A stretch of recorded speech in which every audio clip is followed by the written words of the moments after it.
demo.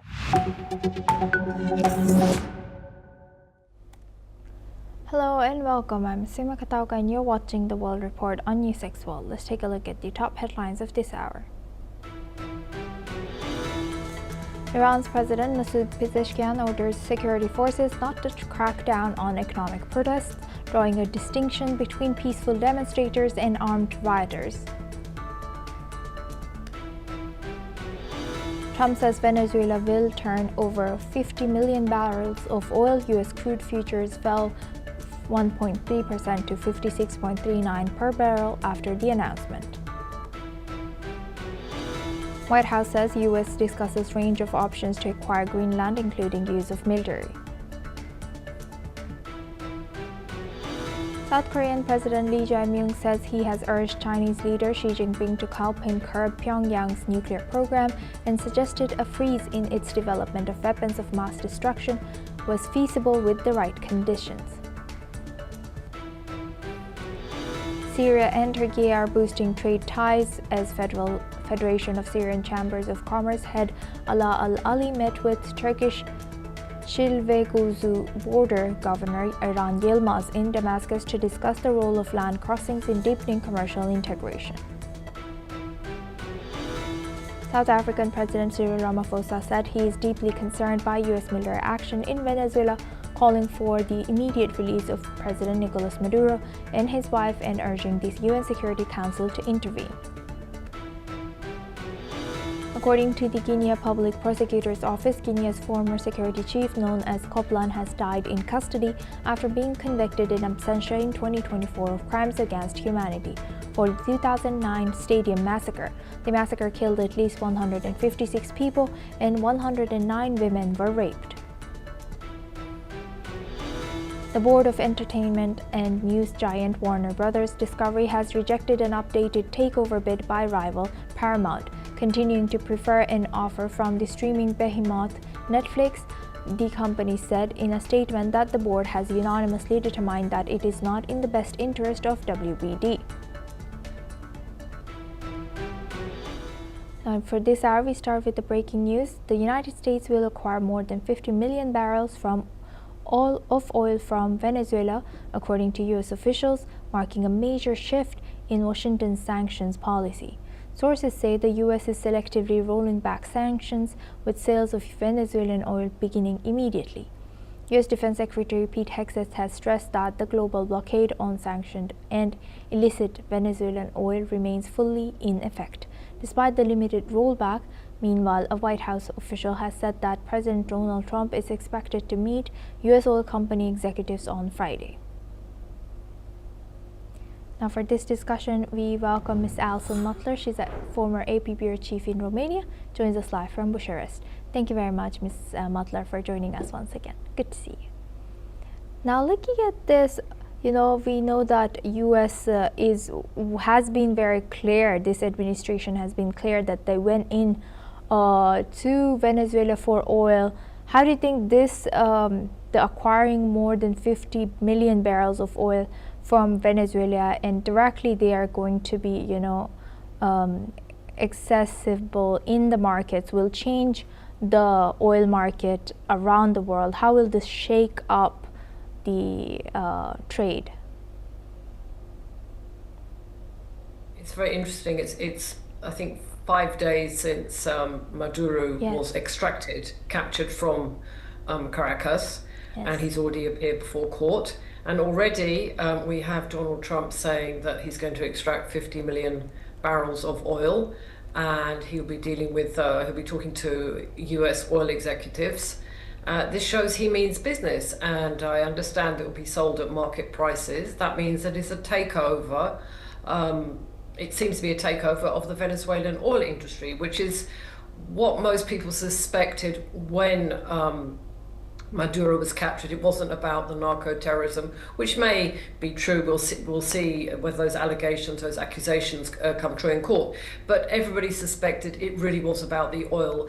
And the fact that we have this very transparent, there's no hiding of the fact that Donald Trump is interested in the oil. He's talked about the theft by Venezuela of oil.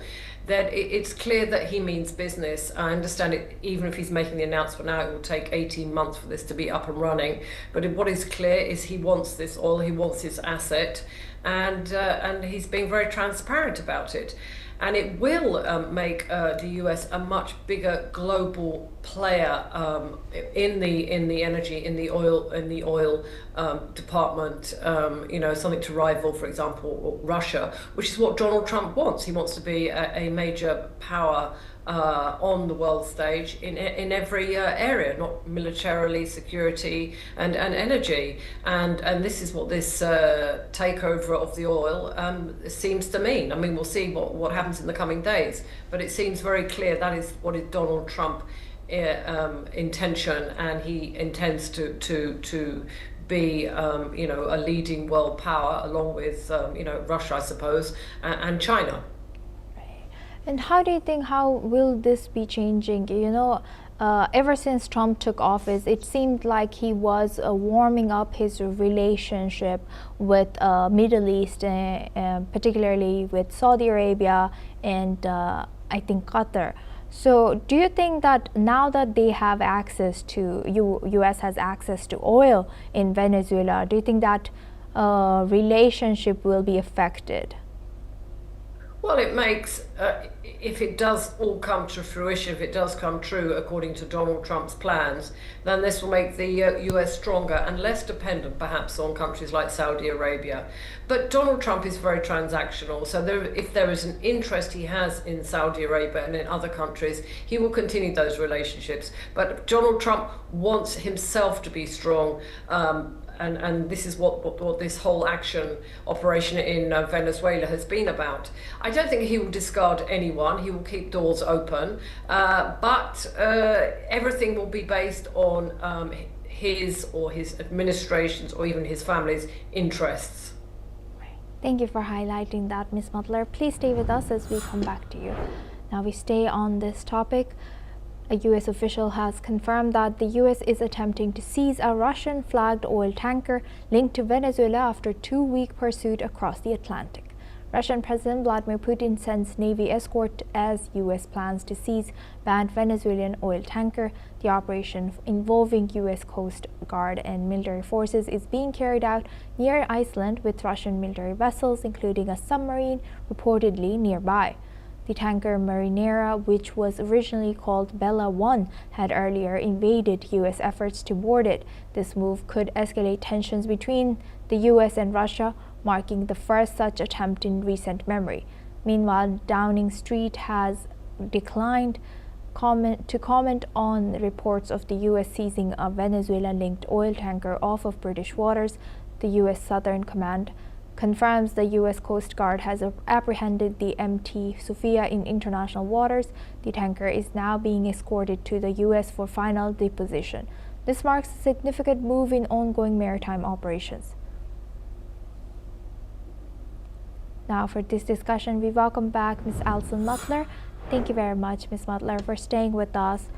Now looking at, you did touch upon China and Russia in our earlier discussion, but building on that, now how is this latest move by US on Russian oil fleet, how do you think this will further escalate relationship with US and Russia on Venezuela? Well, again, it's a show of force by the U.S. administration. They're pursuing this ship, which is now, I think, called the Marinera, and it's a Russian flagship across the Atlantic. They've said that Russia and Iran are under sanctions, so they see the ship is under sanctions. It will escalate tensions with Russia. So far, we've seen Donald Trump being quite friendly towards Vladimir Putin, particularly as far as Ukraine is concerned. But if we note his comments, Donald Trump's comments in the last few days as regards Greenland as well, Donald Trump is actually publicly calling China and Russia adversaries. So it seems to me it depends on the issue. But Donald Trump, his administration is definitely trying to make a statement. This is connected to Venezuela, this is connected to sanctions, this is connected to an oil embargo, and this is connected to the United States asserting its dominance over oil, which has come from Venezuela, which they were something called shadow ships, which is shadow fleet, which are ships which are sort of half legal, half not legal, and that is something the US says it's been trying to crack down on, because that they're saying that oil is being shipped from countries, particularly like Venezuela, to their adversaries such as Iran and China. And I think that the whole point of what the US is trying to do at the moment is to make a public show of force, because as far as we know, this Marinera is actually empty. It's not carrying anything at the moment, but the US is showing it's very serious about pursuing illegal, what it thinks are illegal, what it calls illegal operations, and impounding them. And it's not afraid to ruffle feathers to stand up to Russia, which Donald Trump particularly hasn't done over Ukraine, at least. Yes. So, as building on that, you rightfully mentioned that this is US's public show of force. Why do you think the US is doing this in as the talks for Ukraine and Russia's peace ceasefire continues? Don't you think that this timing by US is going to be jeopardizing the efforts or the relationship that's built between US and Russia for Ukraine and Russia's peace ceasefire? Actually, I don't.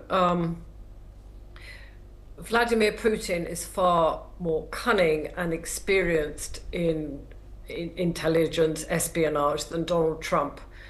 But Putin needs Donald Trump more than Donald Trump needs Putin, because Putin needs Donald Trump, his administration on his side, to resolve the Ukraine war in his favor. And even if there have been a lot of comments that Vladimir Putin has played Donald Trump, which he has, Vladimir Putin, at the end of the day, he has China. China is on Russia's side, but it's not very vocal. Perhaps India is more on Russia's side, but again, not too vocal. Vladimir Putin really needs Donald Trump, because Donald Trump is the head of NATO's biggest military power, which is the United States. So even if it looks like they're two equals, or that Vladimir Putin in some way is clever and more experienced in politics, which he is, than Donald Trump, he really does need Donald Trump on his side. So I don't think personally that Russia will make statements, it will say it's against this, that this is against international law, etc., etc. But Russia needs the United States, and I'm sure Donald Trump or his administration knows this. And thank you for sharing that, Ms. Mutler. Please stay with us as we come back to you for our next discussion as well. Now, moving on to Europe, France has said that it is working closely with international partners on a contingency plan if the United States moves ahead with its revived threat to take over Greenland. Foreign Minister Jean-Noël Barrot has said the issue will be raised in meetings with his counterparts from Germany, Poland, and confirmed that he has spoken with U.S. Secretary of State Marco Rubio. Barrett has said that Rubio has dismissed the idea of Greenland invasion, but despite that assurance, the White House has confirmed that President Donald Trump is actively exploring options to acquire the strategic Arctic island. White House officials say discussions are ongoing in the Oval Office and includes a range of scenarios, such as a direct purchase of Greenland from Denmark or a compact of free association. White House Press Secretary Caroline Leavitt has said that while no decision has been made, using the U.S. military is always an option available to the Commander-in-Chief, citing national security and Arctic resource interests. European leaders include France, Germany, Poland, and Canada have reiterated that Greenland belongs to its people and Denmark, Meanwhile, Denmark's foreign minister has said a meeting with Marco Rubio should help clear up misunderstandings. Greenland and Denmark have also called for urgent talks after President Donald Trump renewed his claims over the self-governing Danish territory in the Arctic. Now, for this discussion, we welcome back Ms. Alison Mutler. She's a former AP Bureau Chief in Romania, joins us live from Bucharest. Thank you very much, Ms. Mutler, for staying with us. Now, looking at the Greenland situation, has this again shaken up U.S.'s alliance or the relationship with European countries? And is this, what do you think, is this also a public show of force? Yes, I think it's put another strain. I mean, the relations between the alliance between the United States and Europe began to become rather tense last year. After J.D. Vance's comments in Munich at the security conference, in which he criticised, among others, Romania because it cancelled elections, and spoke about European democracies. And then, of course, over Ukraine, there have been a host of problems because Donald Trump is seen to be more favourable to Russia and less favourable to Europe, which is largely defending Ukraine. And what's happening with Greenland, which is, as you said, a Danish territory, is another layer of tensions. The only thing I can say is Europe is used to this difficult transatlantic relationship which has developed in previous months. But on the other hand, as I said before, United States is the most powerful member of NATO. It's the biggest military force by far. I mean, they have military bases, including in Romania, where there's a lot of troops there.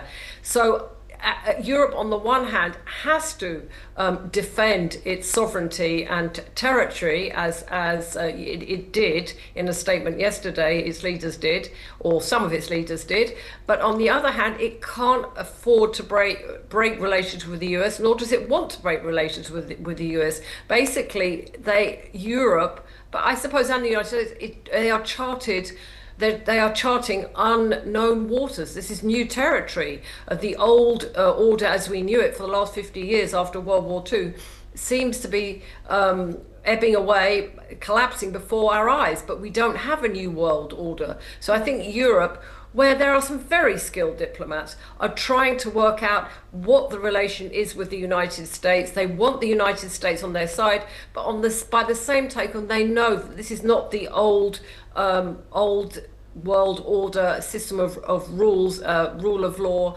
and principles. We are in a new era. And so I think Europe is trying to navigate that. And again, even if Trump and members of his administration are very critical of Europe, I don't think they want to break off ties with Europe either. I mean, Europe is a very big trading market. Europe, they're members of NATO. There are historic ties going back.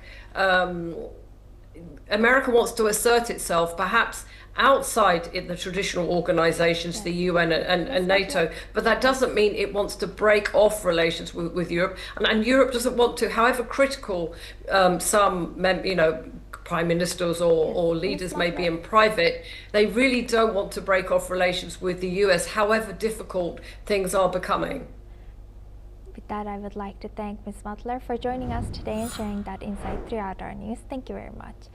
Now we move on to our next news. Germany has said that it is confident that Italy will now approve the long-delayed EU-Mercosur trade deal, which Brussels hopes to sign next week. Italy and France had previously blocked the agreement, citing concerns over its impact on European farmers. German government spokesperson Stefan Cornelius has said that Berlin expects Rome to back the accord as EU agriculture ministers meet to address sector concerns. The European Commission has proposed changes to its 2028 to 2034 budget, allowing farmers early access to around 45 billion euros in support.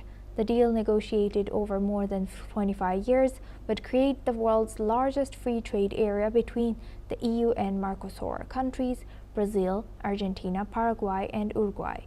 However, European farmers remain wary of competition from cheaper South American agriculture imports. Now for this discussion, we welcome Mr. Peter Calzillo. He's a chief economist at Spartan Capitals, joins us live from New York. Thank you very much, Mr. Peter, for joining us and staying with us. Now, looking at this, what more can you tell us about the EU-Mercosur trade deal? Do you think that it can happen, like Germany has said that Italy will be backing the accord? I think it will happen. You know, the fact that Italy now seems to be leaning more towards a united European decision, I think that's a positive sign that there will be some sort of a trade deal coming forward.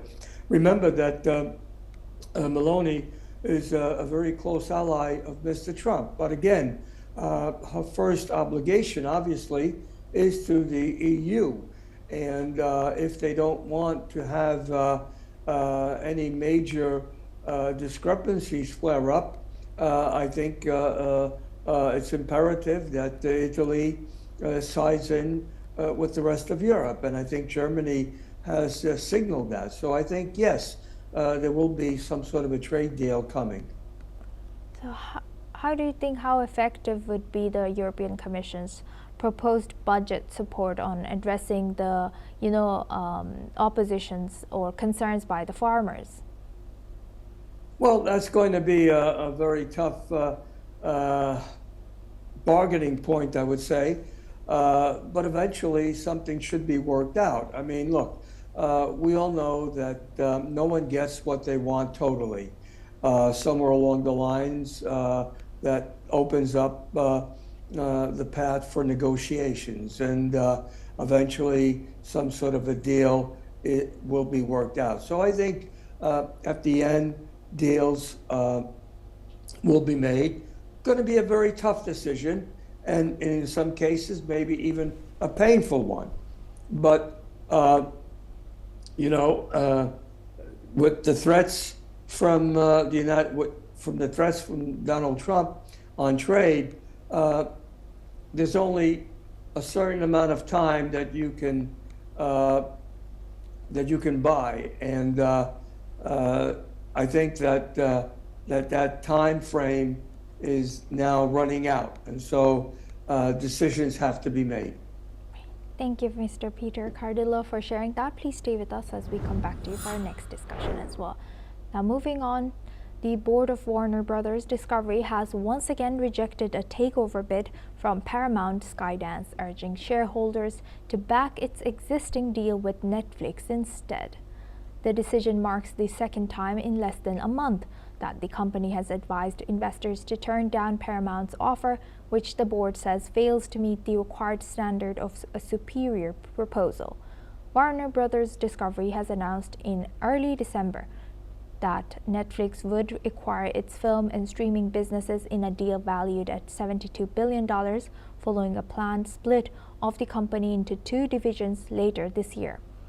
The board still maintains that the Netflix agreement offers greater value and certainty, with fewer financial and execution risks for the shareholders.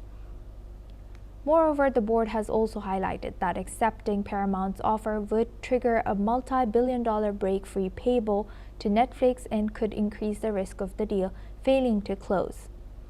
As a result, WBD directors say that they will remain unanimous in recommending shareholders to support the Netflix merger.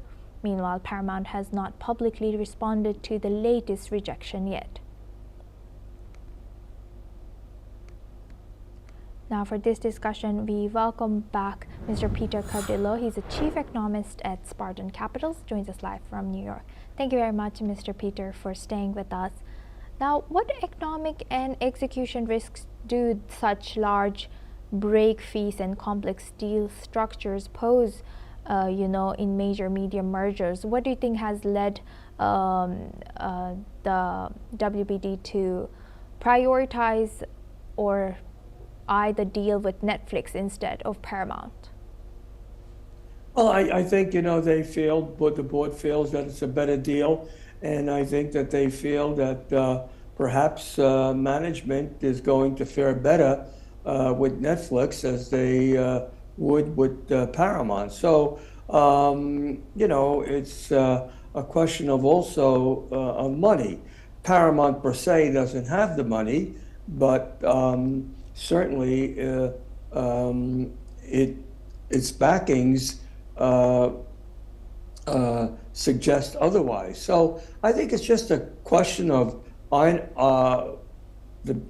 who benefits the most between shareholders and Warner Brothers board. I think the deal is also somewhat, in my opinion, political. And so that's also having an impact. And eventually there'll be a deal. I'm not sure who's going to win. I'm not sure if this hostile takeover bid will continue, but I think at the end, the Warner Brothers is going to have to realize which may or may not be beneficial not only to the board of Warner Brothers, but above all, the investors. So it might take a little bit more time. There might be another offer made by Paramount. I don't know, but eventually something will happen. I think Warner Brothers has made it clear that they want out. So something has to come to fruition, whether it's earlier or later. Interesting to see. We're there. Thank you very much. With that, I would like to thank Mr. Cardillo for joining us as a chief economist from New York. Thank you very much. Now we move on to next news. Prime Minister Keir Starmer has come under fire at Prime Minister's questions in the UK Parliament after confirming that the UK had agreed a declaration of intent with France and Ukraine to deploy forces in the event of a peace deal, insisting any deployment would be subject to a Commons vote. Opposition leader Kemi Badenoch has accused him of showing a fundamental lack of respect for Parliament by failing to make an immediate statement to the House. Badenoch has argued that MPs should have had the chance to question the government in full on such a significant commitment. Let's in fact listen to what the two have shared. Along with President Macron and President Zelensky, we agreed a declaration of intent on the deployment of forces in the event of a peace deal. Mr. Speaker, we will set out the details in a statement at the earliest opportunity. I will keep the House updated as the situation develops, and were troops to be deployed under the declaration signed, I would put that matter to the House for a vote. So it is frankly astonishing that the Prime Minister is not making a full statement to Parliament today. No Prime Minister, Labour or Conservative, has failed to make a statement to the House in person after committing to the deployment of British troops. His comments about making a statement in due course, quite frankly, are not good enough. It shows a fundamental lack of respect for all of us here, and that's all we have time for. Keep watching News 6 World for more news updates from around the world.